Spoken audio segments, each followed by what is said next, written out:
आम जगा भारी बढ़िया जे स्वयंभुव मनुवर उन्नाथ पाद ध्रुवार जे राजा ऋषि प्रिय व्रत अंग नृपति पितृतात ब्रह्मा शंकर आदि जेते प्रह्लाद बळी सर्वमते श्री गदाधर कर्म फल देवाकु समर्थ केवल त्रिवर्ग स्वर्ग अपवर्ग जे साध्य अच्छी भाग्य भोग्य से प्रभु परम ईश्वर दियंती सर्वकर्म फल मृत्युंक नाती आंभ तात धर्म विचारे विमोहित से परि जे भागी न मानती नाही भगवान हरिचरण पद्मजात सरिता पराए साक्षात तार चरण सेवा रुचि सकल जीवे करे सूचि दिन को दिन वृद्धि पाए मनर मल नाश जाए मनर मल नाश गले वैराग्य विज्ञानर बले लभि श्री हरिपाद मूल न पाए पुण्य ए संसार एघेनी सर्वे हरि भेज भज विषय वासना प्रतेज ताहांक चरण अम्बुज शेष काम लाभ बीज कपट भाव परिहरि जे बाजे मंद अधिकारी आपणा वर्णाश्रम मते हरिंगी भज विरते से हरि आत्मज्ञान घेन काहींकी नाही विशेषण गुण विहीन जेउ सपे तथापि नाना रूप लभे जे होम द्रव्य क्रिया गुण बघातादि मंत्र पूर्ण अंग साध्य जे उपकार संकल्प पदार्थर सार ज्योतिष्ठमादि नाम धरी प्रकाशे यज्ञ रूपे हरि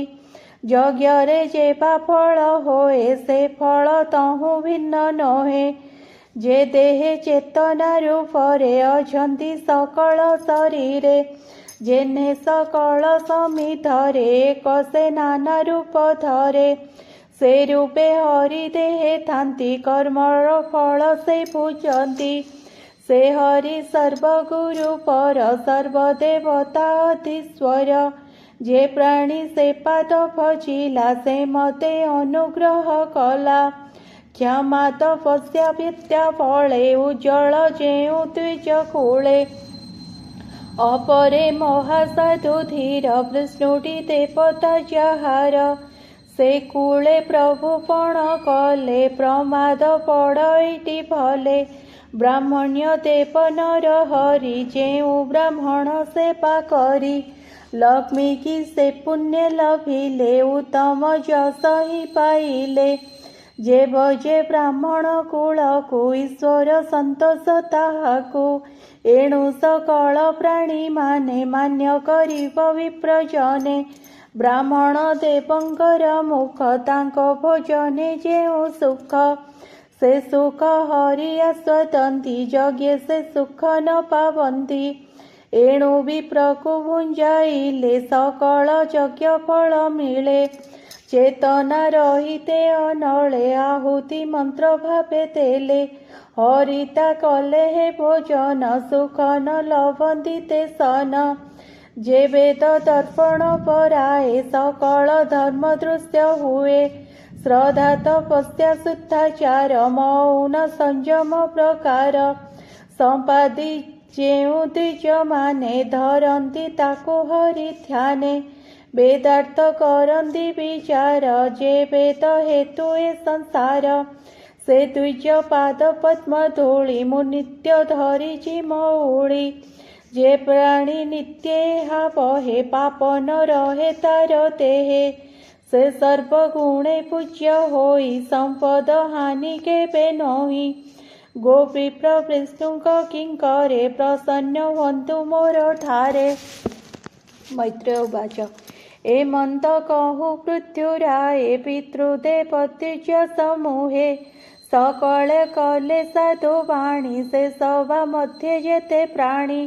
कहती पृथुंक अग्रते तुम्बे धन्य धर्म मते सुपुत्रे पुण्यलोक पाई ए वाक्य सत्य श्रुति कही ब्राह्मण साप दंडग्रस्त मले जे बेण तुम्भ तात से महापापी होइथिले तुम्भ सकाशु निस्तरिले हिरण्य कशिपु जे सने विष्णु निंदने जानते तमे ता सुत विष्णु भक्ति भावे पिता को निस्तरिला पूर्वे तू एबे चक्रवर्ती पणे महिपाल शुभक्षणे बहु वर्षर तुम्भ आयु निरुज होई तनु रहु गुणे अखंड पंक भुज भक्ति रे हरिपाद भज ब्राह्मण्य देव हरि कथा तुम्भर कीर्तने सर्वथा एणु आंभर तुम्भे नाथ तुम्भरे होइलु कृतार्थ आंबकु तुम्भे निस्तारिल हरिंक महिमा कहिल जे माने महत अटंती तांक चरित एहि मति प्रजांकु द्यंती धर्म शिक्षा जेणे हुई सर्वरक्षा आंभे अज्ञाने ब्रह्म अति आंभकु देल दिव्य गति ए घोर तमु निस्तरिल हरि भजन शिक्षा देल हे शुद्ध सत्व पुण्य व्रत तुम्भकु आंब प्रणमित तुम्भे जे जगत ईश्वर तुम्भ चरणे नमस्कार पृथु प्रजा जन चरित कहई विप्र जगन्नाथ मैत्रीय विदुर संवाद शुणते न लागे प्रमाद इति श्रीमद्भागवते महापुराणे परमहंस्या संहिताया चतुर्थ स्कंदे पृथु चरिते एकविंश अध्याय द्विविंश अध्याय हरिंक आज्ञा अनुसारे से चारि सनत कुमारे